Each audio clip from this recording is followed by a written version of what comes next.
नमस्कार, मैं हरिंद्र शेखावत। देखिए, ये जो क्लास है ये एसएससी सीजीएल विद्यार्थियों के लिए एक प्रैक्टिस क्लास है और इसमें जो क्वेश्चंस शामिल किए गए हैं, मैथ्स की एक क्लास है बेसिकली। और जो क्वेश्चंस इसमें शामिल किए गए हैं वो स्टूडेंट्स द्वारा डिफरेंट टेस्ट सीरीज़ द्वारा भेजे गए डाउट्स हैं। स्टूडेंट्स क्लास कंप्लीट करने के बाद में कई तरह के टेस्ट सीरीज ज्वाइन करके रखते हैं, तो उनको जो डाउट्स क्रिएट होते हैं, कई बार कॉन्सेप्चुअली क्वेश्चंस क्लियर नहीं होते हैं, कई बार कैलकुलेशन में फंस जाते हैं, अर्थमेटिक के क्वेश्चंस भी है, एडवांस भी है, तो इन सभी प्रश्नों को हम समझने की कोशिश करेंगे। तो आप इस बात का प्रयत्न कीजिएगा कि जैसे ही कोई क्वेश्चन आपके सामने आए तो पहले आप स्वयं उसे हल करने की कोशिश करें। एक बार खुद ठीक से दिमाग लगा लेंगे, सोल्व कर लेंगे और फिर मुझसे समझेंगे, तो मैं उम्मीद करता हूँ कि वहाँ बेटर तरीके से आप चीज़ों को समझ पाएंगे। ठीक है, तो चलो क्लास को शुरू करते हैं। अभी स्टार्ट कीजिए। ये देखिए, एक बर्तन में दूध और पानी का मिश्रण 8:7 के अनुपात में है, जबकि दूसरे बर्तन में दूध और पानी का मिश्रण 7:9 के रेशो में। दोनों बर्तनों के मिश्रणों को किस अनुपात में मिलाया जाना चाहिए जिससे कि परिणामी मिश्रण में पानी और दूध का अनुपात 9:8 हो। ये तो साफ साफ दिख रहा है कि ये मेथड ऑफ एलिगेशन का एक केस है। और जो आपकी चैप्टर शीट है उसमें ऐसे 4-5 क्वेश्चन है रेशो वाले, सेम यही क्वेश्चन है, सिर्फ यहाँ डेटा चेंज है और कोई चेंज नहीं है। तो हम इस सवाल को कैसे करेंगे? दूध और पानी का मिश्रण है 8:7 के रेशो में, तो या तो दूध के बेसिस पर इस क्वेश्चन को सोल्व कर लीजिए या फिर पानी के बेसिस पर कर लीजिए, मतलब रेशो के आधार पर मत कीजिए। पहले बर्तन में आप लोग मुझे बताएं, जैसे दो बर्तन मैंने ले लिए ए और बी। पहले बर्तन में दूध कितना है? 8:7 का रेशो है, यानी दूध 8 है कितने में से? 15 में से। तो यहां पर दूध हुआ 8/15।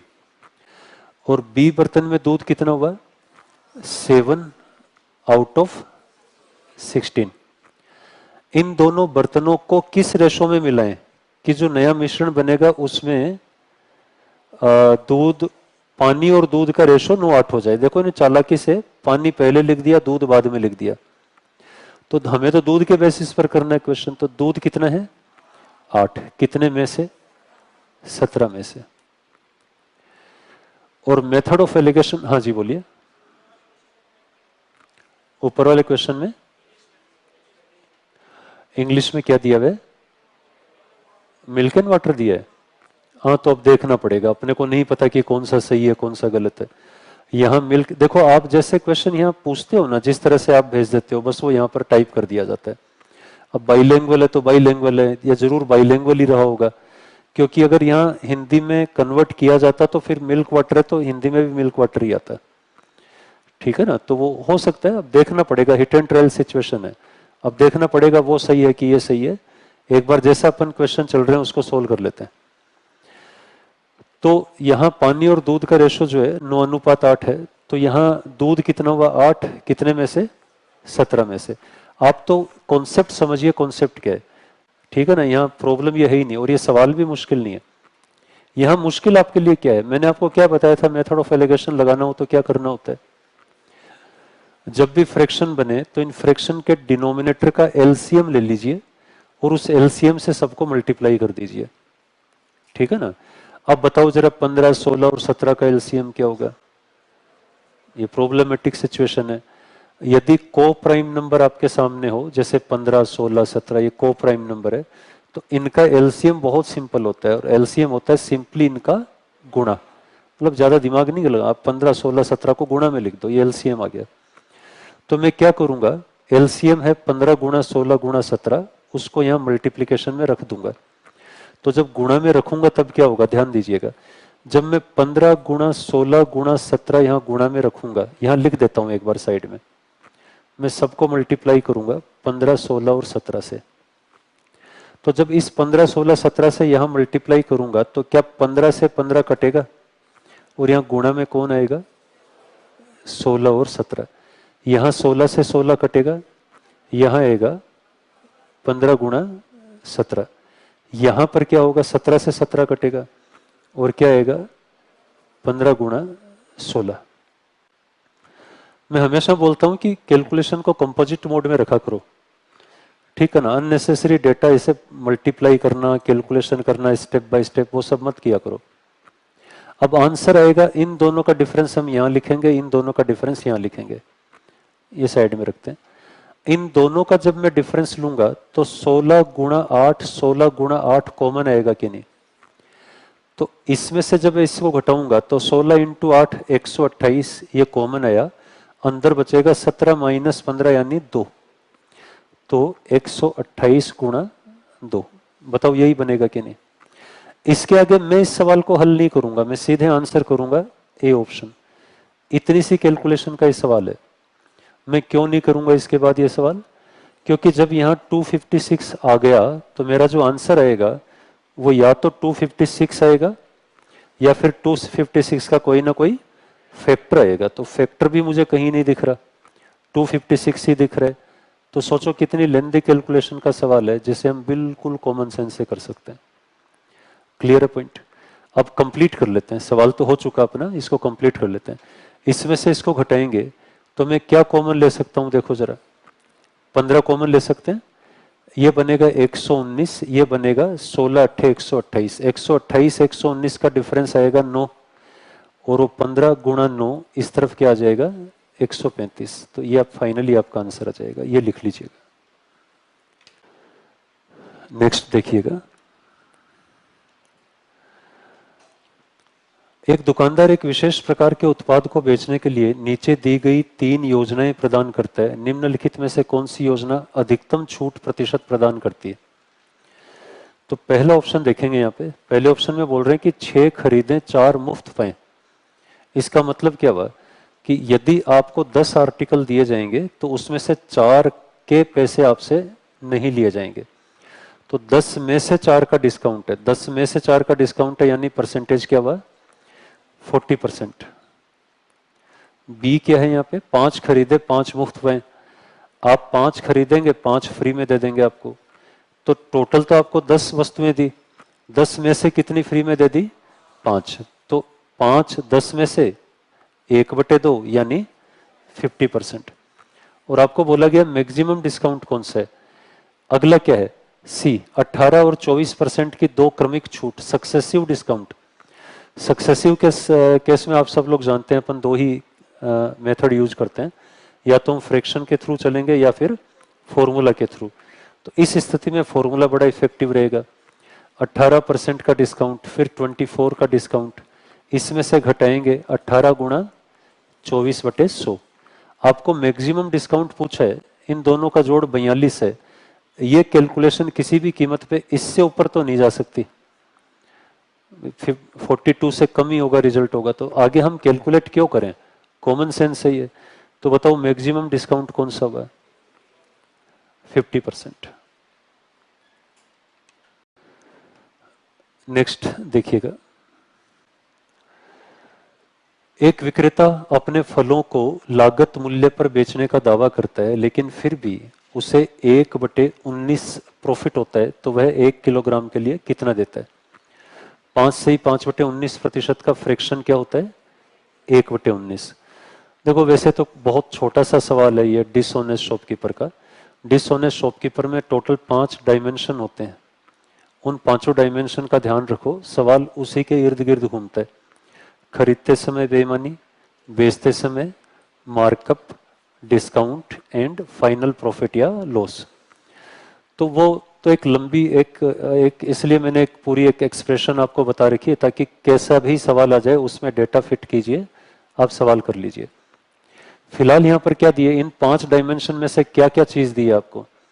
एक तो फाइनल प्रॉफिट या लॉस दिया है, और एक बेचते समय की बेईमानी दी है। क्या 2 ही चीजों की चर्चा है कि नहीं, है ना। आप चाहें तो उससे भी इस सवाल को कर सकते हैं, जैसे खरीदते समय, बेचते समय, मार्कअप, डिस्काउंट, फाइनल प्रॉफिट या लॉस।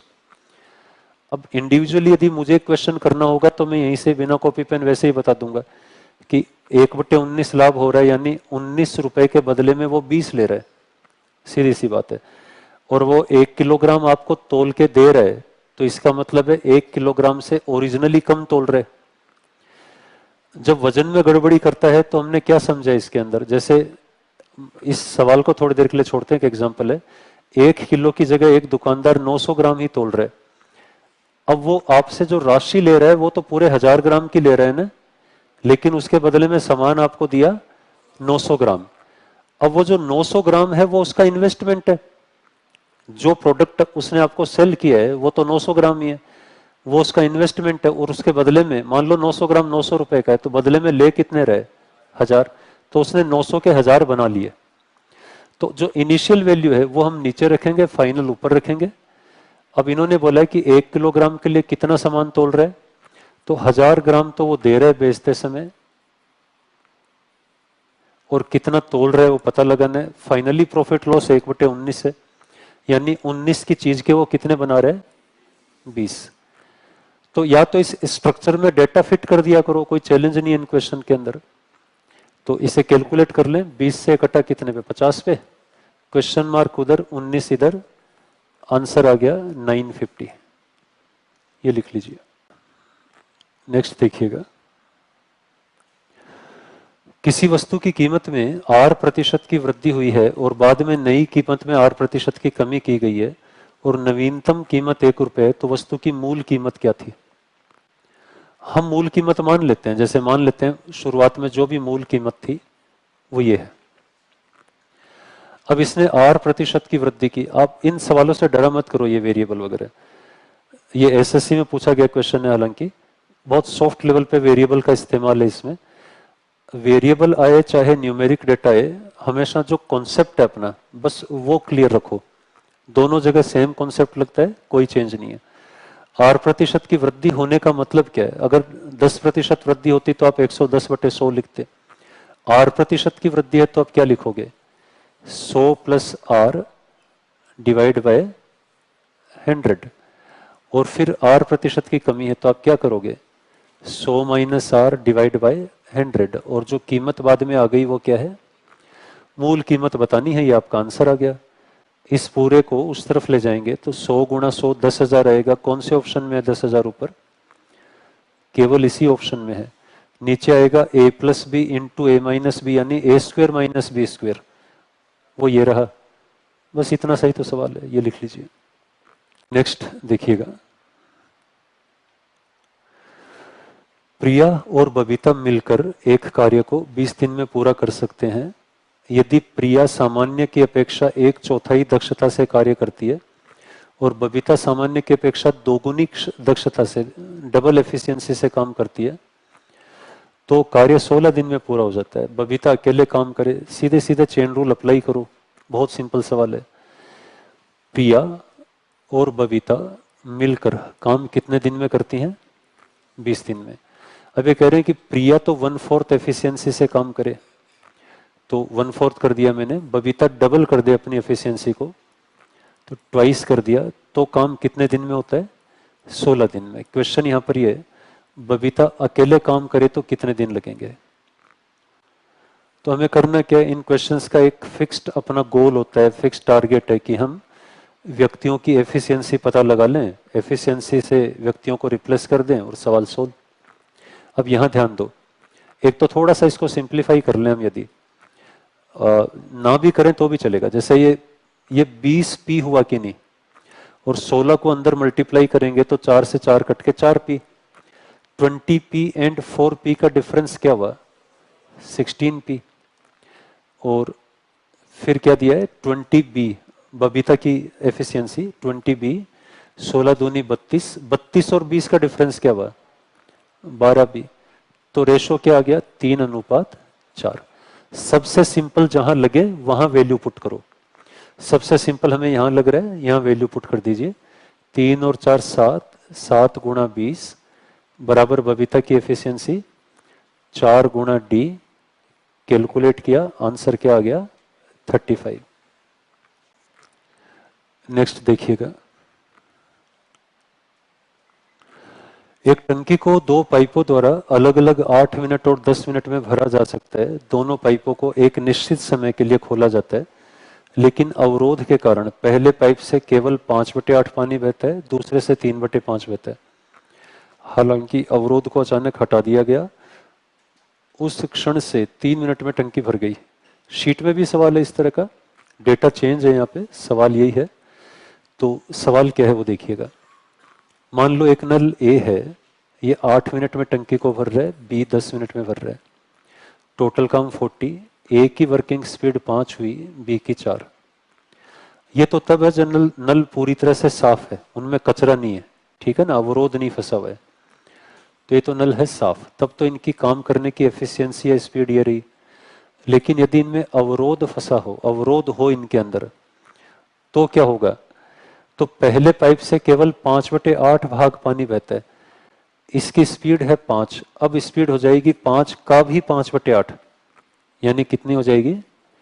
25/8। इसकी स्पीड 4 है और 3/5 भाग पानी बहता है, तो 4 का भी 3/5, यानी 12/5। ये इनकी ये वाली एफिशिएंसी आ गई। अब ये कह रहे हैं कि जब अवरोध अचानक हटा दिया गया, तो उस क्षण के बाद में टंकी 3 मिनट में भर गई। तो अवरोध हटाने के बाद इनकी स्पीड ये वाली होगी कि नहीं? तो 5 और 4 9 की स्पीड से 3 मिनट तक टंकी 3 मिनट में भरी है, यानी 27 वर्क इस दौरान हुआ होगा। टोटल काम कितना है? 40 में से 27 यहां हो गया, तो बचा कितना? वो 13 काम इस दौरान हुआ होगा। और वो 13 काम कितनी देर में हुआ होगा, इसके लिए इनकी स्पीड का जोड़ करके यहाँ बटे में रख देते हैं। तो स्पीड को जोड़ेंगे, यदि मैं थोड़ा सा डायरेक्ट ऐड कर लेता हूँ, आप जानते हैं फ्रैक्शन को कैसे ऐड करना है। 5 का गुणा 25 से 125, 12 8 96, 125 और 96 को जोड़ेंगे 221, और बटे में आएगा 8 पंजे 40, 40 को ऊपर ले जाओ, 13 एकम 13, 13 सत्ते 91, 17 दूनी 34, 2 सही 6/17। इतना टाइम उसको कब लगा? जब अवरोध था। तो सवाल है पूरा प्रवाह शुरू होने में कितना समय लगा? तो पूरा प्रवाह शुरू होने में यही तो समय लगा, ठीक है ना, 2 सही 6/17, ये लिख लीजिए। 119 नंबर देखिए, अभी थोड़ी देर पहले किया वही सवाल है। एक शॉपिंग मार्ट किसी वस्तु की बिक्री पर 4 अलग अलग छूट योजनाएं प्रदान करता है। सवाल है कि अधिकतम छूट कौन सी है? ये छूट इन्होंने बोला है 30% है, तो ये तो 30 हुई। ये 15% है, तो 15% पर आप सीधे फॉर्मूला अप्लाई करें, 15 और 15 30, और 30 से कुछ ना कुछ तो कम होगी। 15 गुणा 15/100, तो हम क्यों करें उसको, ठीक है ना, टाइम वेस्ट नहीं करना। 2 खरीदे 1 मुफ्त पाए, यानी एक वस्तु की डिस्काउंट है, एक का डिस्काउंट है कितने पर? 3 पर, तो 1/3 का मतलब क्या हुआ? तो ये और भी अच्छा डिस्काउंट है, अब तक का सबसे अच्छा यही है। 5 खरीदे 3 मुफ्त पाए, तो 3 का डिस्काउंट है कितने पर? 8 पर, 3/8 यानी 37.5%, तो हाईएस्ट डिस्काउंट ये हुआ।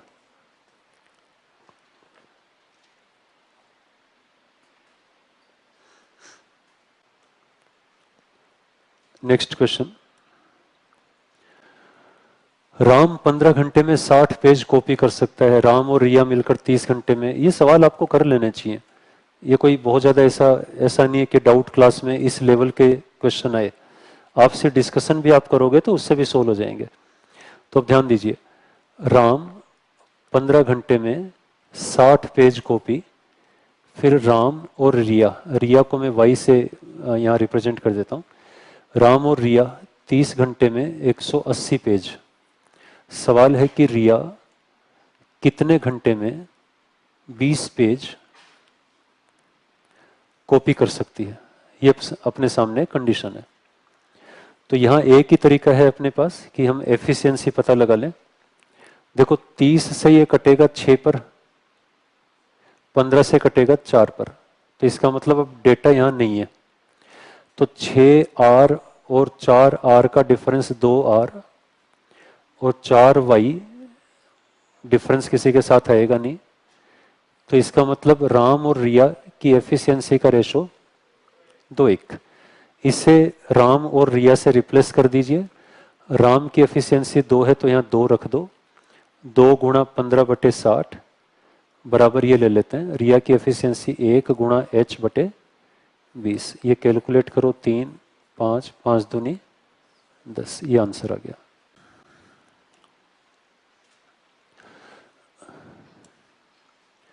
एक बड़ा फेमस क्वेश्चन है, कई एग्जाम्स में पूछा गया ये। तो अब इसमें क्या करना है आप देखिएगा, जब भी कभी भी कोई सीरीज आपको ऐसी दिखे जो इनफाइनाइट तक चले और उसका सम पूछा जाए, इनफाइनाइट तक चले और सम पूछा जाए, तो ऐसी केवल एक ही सीरीज होती है पूरी अर्थमेटिक में, एडवांस मैथ्स में। केवल एक ही सिचुएशन ऐसी बनती है जहां इनफाइनाइट तक कोई सीरीज चले और हम उसका योग भी निकाल लें। मजे की बात देखिए, जैसे मान लीजिए पहली संख्या 4 है, दूसरी 8 है, डबल हो गई, तीसरी 16 है, फिर 32, फिर 64। तो एक ज्योमेट्रिक प्रोग्रेशन है कि नहीं है? और नंबर बढ़ते जा रहे हैं और आपको अनंत पदों का योग बताना है, आप कभी निकाल ही नहीं सकते, क्योंकि इसके अनंत पदों का योग कितना होगा हम डिफाइन ही नहीं कर सकते, वो भी अनंत ही होगा, नेचुरल सी बात है। अगर कोई अर्थमेटिक प्रोग्रेशन है तब भी नहीं कर सकते। अब ये कौन सा केस है? ये है डिक्रीजिंग ऑर्डर ज्योमेट्रिक प्रोग्रेशन। केवल एक ही केस बनता है, अभी हाल ही में आपने एडवांस में नंबर सिस्टम में इसको पढ़ा है। तो अब प्रॉब्लम यह है कि ये ज्योमेट्रिक प्रोग्रेशन है नहीं। ज्योमेट्रिक प्रोग्रेशन होती क्या है? आप बताओ, इसको किससे 6/5 को किससे मल्टीप्लाई करें कि 7/5 का स्क्वायर आ जाए? थोड़ा ध्यान से देखिएगा। हम 6/5 को किससे मल्टीप्लाई करें कि 7/5 का स्क्वायर आए? तो मुझे 7 और 5, 7/5 से तो मल्टीप्लाई करना ही होगा, लेकिन बटे में ये 6 भी रखना होगा। 6 से 6 कटेगा, 7/5 का स्क्वायर आ जाएगा। यानी 7/30 का मैंने मल्टीप्लाई किया, लेकिन उस 7/30 का मल्टीप्लाई यहां करता हूं तो ये नहीं आ रहा है। इसका मतलब है ज्योमेट्रिक प्रोग्रेशन में जो कॉमन रेशो होता है हर टर्म में जिसका हम गुणा करते हैं, वो ये तो नहीं है। अब ये सीधे सीधे ज्योमेट्रिक प्रोग्रेशन नहीं है, इसको ज्योमेट्रिक प्रोग्रेशन में कन्वर्ट करना पड़ेगा आपको। अब कैसे करेंगे? ये एक सवाल समझ लीजिए, ये सवाल हूबहू शीट के अंदर है, मजे की बात। और फिर भी आपने यहां पूछा है, क्यों? क्योंकि आप शीट का कहीं ना कहीं रिवीजन नहीं कर रहे हैं। यदि आपने कहीं से भी ये क्वेश्चन मतलब कोई टेस्ट सीरीज से या कहीं से भी देखा होगा और आपने पूछा है यहाँ पे, तो डेफिनेटली शीट का रिवीजन नहीं है। तो क्या तरीका था वो ध्यान दीजिएगा। मैं क्या करूंगा, इस पूरी सीरीज में 5 का भाग दूंगा। क्यों दूंगा वो समझ आ जाएगा आपको। इस पूरी सीरीज में 5 का भाग देंगे तो ये बनेगा s/5, और जो 6/5 है इसमें जब मैं 5 का भाग दूंगा तो नीचे 5 की पावर 2 हो जाएगी कि नहीं? तो ये बनेगा 6/5 का स्क्वायर। फिर यहां जब 5 का भाग दूंगा तो 7/5 की पावर 3। फिर यहां जब भाग दूंगा तो 8/5 की पावर 4। इसी प्रकार ये सीरीज चलती रहेगी। अगली जो टर्म है मैं लिख देता हूं, वो 9/5 की पावर 4 रही होगी, और ये सीरीज इसी तरह से आगे बढ़ती रहेगी। अब हम क्या करेंगे इसको ज्योमेट्रिक प्रोग्रेशन बनाने के लिए? ऊपर वाली सीरीज में से नीचे वाली सीरीज को सब्सट्रैक्ट करेंगे, घटा देंगे, और देखिएगा घटाने पे क्या होता है। s/5 में से यदि मैं s को घटाता हूं तो रिजल्ट क्या आएगा वो देखिएगा। या एक काम करते हैं, इसमें से इसको लेस करते हैं, क्योंकि ये संख्या बड़ी है, छोटी है। इस सीरीज में से इसको लेस करते हैं। s में से s/5 को घटाएंगे तो क्या 4s/5 आएगा? अब मैं क्या करूंगा, जिनका डिनोमिनेटर एक जैसा है उनको आपस में सब्सट्रैक्ट करूंगा। जैसे ये 5 की पावर 2 है डिनोमिनेटर, तो इस टर्म में से इस टर्म को सब्सट्रैक्ट करूंगा, इसमें से इसको सब्सट्रैक्ट करेंगे, इसमें से इसको सब्सट्रैक्ट करेंगे, और इसमें से कुछ नहीं है तो एज इट इज लिख लें या 0 लिख लें। यहाँ पे 6/5 में से 0 गया तो बताओ क्या बचेगा? 6/5। इसमें से इसको घटाएंगे तो डिनोमिनेटर तो सेम है, बताओ जरा ऊपर क्या आएगा? इसी प्रकार यहां डिनोमिनेटर सेम है, बताओ जरा ऊपर क्या आएगा? 8 में से 7 गया 1। इसी प्रकार यहां डिनोमिनेटर 5 की पावर 4, ऊपर आएगा 1। अब जरा देखिए, ये जो सीरीज बनी इस टर्म से क्या ये एक ज्योमेट्रिक प्रोग्रेशन बन गई? और हम चाहें तो इसको शुरू से भी ज्योमेट्रिक प्रोग्रेशन बना सकते हैं। क्या जो 6/5 है उसको आप 1+1/5 लिख सकते हैं? जरा सोचिएगा, 1+1/5। तो मैं इसको यहां से हटाकर इसकी जगह लिख रहा हूं 1+1/5। अब देखो 6/5 ही बनेगा। अब ये प्योरली एक ज्योमेट्रिक प्रोग्रेशन है डिक्रीजिंग ऑर्डर की। आप बताओ 1 को किससे गुणा करें कि 1/5 आए? जवाब दीजिए। 1/5। फिर 1/5 को किससे मल्टीप्लाई किया? 1/5। फिर 1/5। और ज्योमेट्रिक प्रोग्रेशन के इनफाइनाइट नंबर ऑफ टर्म्स का सम जब हम करते हैं डिक्रीजिंग ऑर्डर में, तो उसका फॉर्मूला यहां पर क्या होता है? a/1 - r। ए यानी पहला पद, पहला पद यहां पर 1 है और जो कॉमन रेशो है वो 1/5 है, तो ये आया 4/5। पलट करके ऊपर गया तो ये क्या बना? 5/4। अब ये 5/4 किसका मान आया? इस ज्योमेट्रिक प्रोग्रेशन का मान आया, जिसका वैल्यू क्या दी है इन्होंने? ये दी है 4s/5। मुझे s का मान निकालना है। देखो s ही पूछा है क्या? 4s पूछा है। थोड़ा सा कई बार देखो आपसे इस तरह से वैल्यू पूछते हैं कि आपसे सिली मिस्टेक हो। तो 4s की वैल्यू पूछिए तो 5 को इस तरफ ले जाओ, 25/4, ये अपना आंसर आ गया।